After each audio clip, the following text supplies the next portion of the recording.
Hello dear students, welcome back to concept point. मैं शुभम कुमार आज class 8 का चैप्टर 1 रेशनल नंबर लेके आया हूँ। तो चलिए स्टार्ट करते हैं। रेशनल नंबर पढ़ने से पहले हम लोग प्रीवियस क्लासेस का थोड़ा रिकैप कर लेते हैं। नेचुरल नंबर्स, होल नंबर और इंटीजर्स हमने पहले ही पढ़ चुका है। जितने भी काउंटिंग नंबर्स होते हैं उन्हें हम लोग नेचुरल नंबर कहते हैं। जीरो को अगर इंक्लूड कर लें तो वो होल नंबर बन जाते हैं। और इंटीजर्स यानी कि सारे निगेटिव नंबर, निगेटिव, जीरो और पॉजिटिव नंबर से मिलकर क्या बनाते हैं हमारे इंटीजर। आज एक नया कंसेप्ट आया है रेशनल नंबर्स का। तो रेशनल नंबर्स का हम लोग पढ़ते हैं। क्या है डेफिनेशन, सबसे पहले पढ़ लेते हैं। The numbers of the form a by b where a and b are integers and b is not equals to zero. यानी कि एक ऐसा नंबर जो a/b के फॉर्म में हो और उसका नीचे हो यानी कि डिनोमिनेटर जो हो क्या हो, जीरो के इक्वल टू ना हो। फॉर एग्जाम्पल 2/3, 4/5, ये सब क्या है हमारे रेशनल नंबर्स है ना। ये नंबर किस फॉर्म में, a/b के फॉर्म में है ना। और जो हम लोग जैसे कि नेचुरल नंबर या होल नंबर पढ़ते आ रहे जैसे कि 1, 2, 3, ये भी हमारे क्या थे, नेचुरल रेशनल नंबर ही थे। क्यों, अगर इसके डिनोमिनेटर में हम लोग वन पता होता हम लोग को कि वन छुपा हुआ होता है ना, अगर हम वन लगा दें तो ये क्या बन जाएगा, हमारा रेशनल नंबर बन जाएगा है ना। यानी कि सारे नंबर्स जितने भी हैं जिसके डिनोमिनेटर में वन हो या कोई भी नंबर हो जीरो के अलावा, किसके अलावा, जीरो के अलावा, अगर जीरो हो तो वो रेशनल नंबर नहीं कहलाएगा। क्यों, क्योंकि इसका वैल्यू क्या आ जाएगा, नॉट डिफाइंड हो जाएगा है ना। यानी कि सारे नंबर्स जो जिनके बेस में या डिनोमिनेटर में जीरो के अलावा जित सब नंबर हो उसको हम लोग क्या बोलते हैं, रेशनल नंबर है ना। जैसे कि एग्जांपल ले ले, 24/16, 81/9, ये सब क्या है, सबके सब हमारे रेशनल नंबर है। ठीक है, चलिए अब आते हैं पॉजिटिव रेशनल नंबर और निगेटिव रेशनल नंबर। यानी कि अब इंटीजर जैसे हमने पढ़ा था पहले, तो नेचुरल नंबर सारे गिनती ऑल काउंटिंग नंबर्स क्या कहलाते थे, नेचुरल नंबर कहलाते थे। ठीक है, और उसमें फिर उसके बाद आया इंटीजर है ना, जिसमें निगेटिव नंबर भी होता है, जीरो भी होता है और पॉजिटिव नंबर भी होता है। तो वैसे ही हमारे पॉजिटिव रेशनल नंबर होते हैं और निगेटिव रेशनल नंबर होता है। ठीक है, तो चलिए देख लेते हैं। Rational number is said to be positive if its numerator and denominator are either और बोथ पॉजिटिव और बोथ नेगेटिव है ना। यानी कि पॉजिटिव रेशनल नंबर उसको कहेंगे जिसका डिनोमिनेटर और न्यूमिनेटर या तो दोनों पॉजिटिव हो या तो दोनों नेगेटिव हो है ना। तो एग्जांपल की हम लोग बात करें, जैसे कि एग्जांपल ले ले -4/-6 या ले ले 4/6। ये दोनों को दोनों क्या है, हमारे पॉजिटिव रेशनल नंबर है ना। क्यों, क्योंकि अगर देखिए ये तो दोनों पॉजिटिव नंबर है, हमारा न्यूमिनेटर भी पॉजिटिव है और डिनोमिनेटर भी पॉजिटिव है। बट इसमें देखें तो इसमें दोनों को दोनों क्या है, सेम साइन है ना, दोनों को दोनों निगेटिव है। तो सर ये निगेटिव है तो पॉजिटिव रेशनल नंबर कैसे हो गया। तो हम जानते हैं कि जब इसको यहाँ पे देखिए, यहाँ पे -1 है, ये माइनस माइनस कैंसिल हो जाएगा है ना। तो ये कितना हो जाएगा, ये ऑटोमेटिकली कितना हो जाएगा, 4/6 हो जाएगा है ना। यानी कि ऐसे रेशनल नंबर जिनके न्यूमरेटर और डिनोमिनेटर में साइन सेम हो, ठीक है ना, या तो दोनों प्लस हो या तो दोनों निगेटिव हो, वो क्या कहलाएंगे, पॉजिटिव रेशनल नंबर। ठीक है, चलिए दूसरा एग्जांपल लेते हैं। 14/15, ये भी क्या है, हमारा रेशनल नंबर है, पॉजिटिव रेशनल नंबर है। 17/89, ये क्या है, रेशनल नंबर है। 5/10, ये क्या है, पॉजिटिव रेशनल नंबर है। अगर हम -10/-20 ले 200 ले ले, ये भी क्या है, हमारा एक पॉजिटिव रेशनल नंबर है। ठीक है, तो अगर क्या होगा सर कि अगर एक न्यूमिनेटर ले लें या डिनोमिनेटर का किसी एक का साइन जो है अपोजिट कर दे, तब वो उस केस में क्या कहलाएगा, हमारा negative number, negative rational number कहलाएगा है ना। देखिए यहाँ पे भी rational number is said to be negative if its numerator and denominator are of opposite sign है ना। क्या कह रहा है यहाँ पे कि ये हमारा है कि ये रेशनल नंबर है। ठीक है, अगर देखिए अभी दोनों का साइन क्या है, हमारा सेम है, दोनों का साइन क्या है यहाँ पे, ये सेम है। ठीक है, अगर हम इसी में अगर इसका किसी एक का या तो न्यूमिनेटर का ये तो या डिनोमिनेटर का साइन क्या करें, अपोजिट कर दे, जैसे कि यहाँ पे प्लस था तो यहाँ पे नेगेटिव कर दे, या इसको नेगेटिव दे दे इसको पॉजिटिव दे, तब इस केस में ये जो हमारा क्या हो जाएगा, निगेटिव रेशनल नंबर हो जाएगा है ना। यानी कि इसमें जो है कोई भी दोनों में से किसी एक को भी जो है हम लोग अगर दे देते हैं अपोजिट साइन, यानी कि एक निगेटिव एक पॉजिटिव, तो वो क्या कहलाएगा, निगेटिव रेशनल नंबर। ठीक है, चलिए बहुत ईजी था।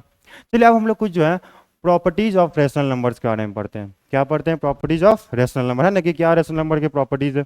देखिए प्रॉपर्टी 1 कहता है इफ a/b एक रेशनल नंबर है। ठीक है, चलिए लिख लेते हैं, a/b एक रेशनल नंबर है, number and m is a non zero integer. m क्या है, हमारे पास एक नॉन जीरो इंटीजर है, यानी कि आप कोई सा भी नेगेटिव पॉजिटिव नंबर ले सकते हैं सिवाय जीरो के। ठीक है, तो m क्या है, हमारा एक नॉन जीरो इंटीजर है, ठीक है। यानी कि यहाँ पे कह रहा है कि ए बाई बी, ठीक है, अगर हम दोनों न्यूमरेटर और डिनोमिनेटर में अगर वो m हम मल्टीप्लाई कर देते, यानी कि वो नॉन जीरो इंटीजर मल्टीप्लाई कर देते, तो जो नेशनल नंबर आएगा या जो नंबर आएगा वो इक्विवेलेंट होगा। क्या होगा? इक्विवेलेंट होगा हमारे ये प्रीवियस वाले रेशनल नंबर से। यानी कि अगर हम कहें यहाँ पे इन दोनों को मल्टीप्लाई कर दें m से, तो हमारा जो नंबर आएगा वो इसके इक्विवेलेंट होगा, इसके इक्विवेलेंट होगा, ठीक है।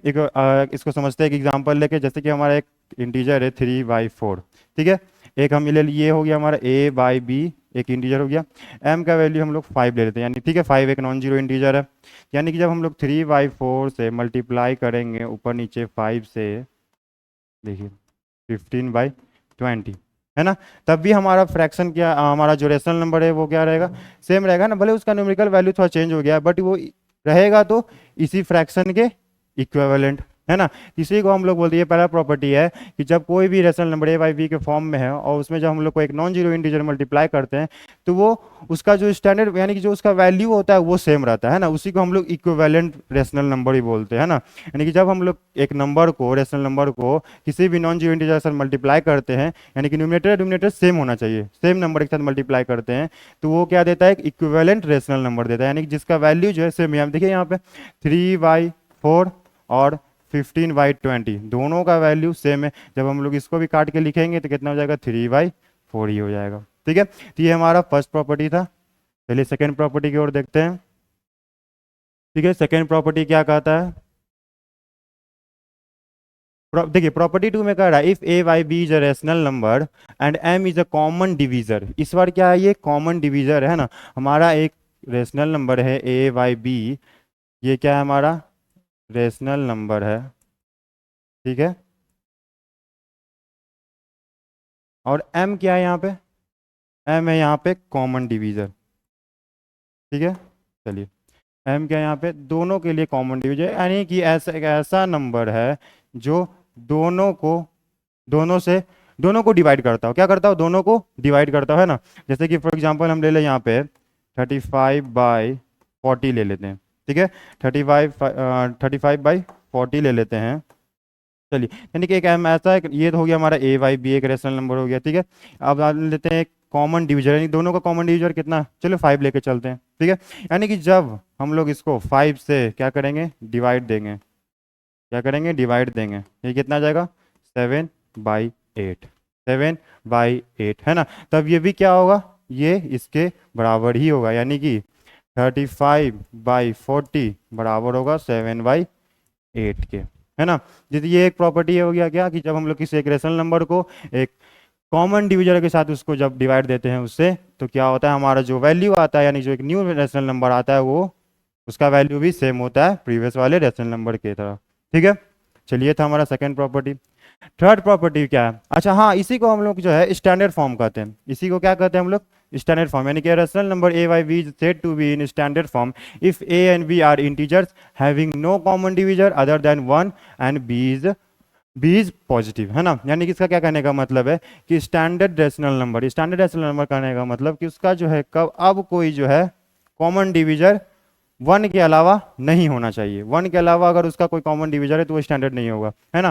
फिर क्या कह रहा है? b is a positive. b क्या होता था? हमारा डिनोमिनेटर होता था। b क्या होता था? हमारा डिनोमिनेटर होता था, यानी कि उसमें जो है निगेटिव का साइन बिल्कुल नहीं होना चाहिए, ये बिल्कुल नहीं होना चाहिए, है ना, ठीक है। यहाँ पे 7/8 देख रहे हैं, यहाँ पे इन दोनों का कोई और 1 के अलावा कोई कॉमन डिवीजर नहीं है, ठीक है। तो ये, और जो हमारा b है, b क्या है? हमारा यहाँ पे पॉजिटिव है। क्या है?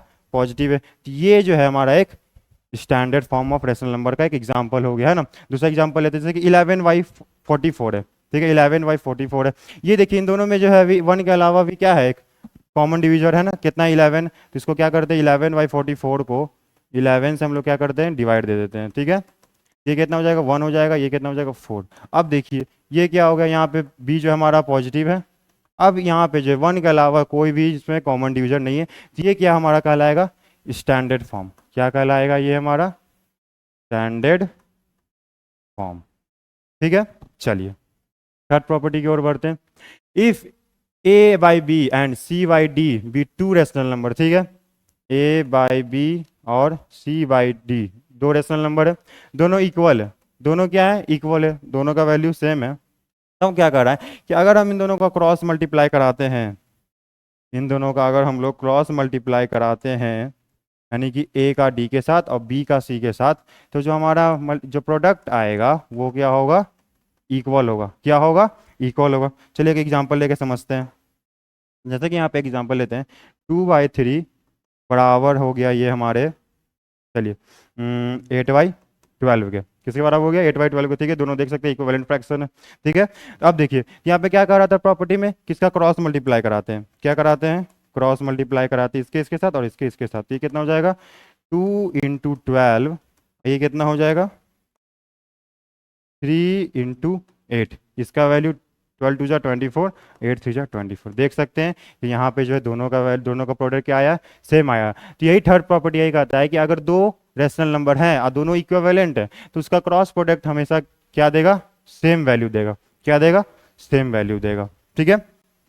चलिए ये तो थे बेसिक इंट्रोडक्शन रेशनल चैप्टर के, ठीक है। हम लोग नेक्स्ट पार्ट में जो है एडिशन के प्रॉपर्टीज के बारे में जानेंगे, नंबर्स को नंबर लाइन पे रिप्रेजेंट करना सीखेंगे। तो आज के लिए इतना ही, थैंक्स फॉर टुडे।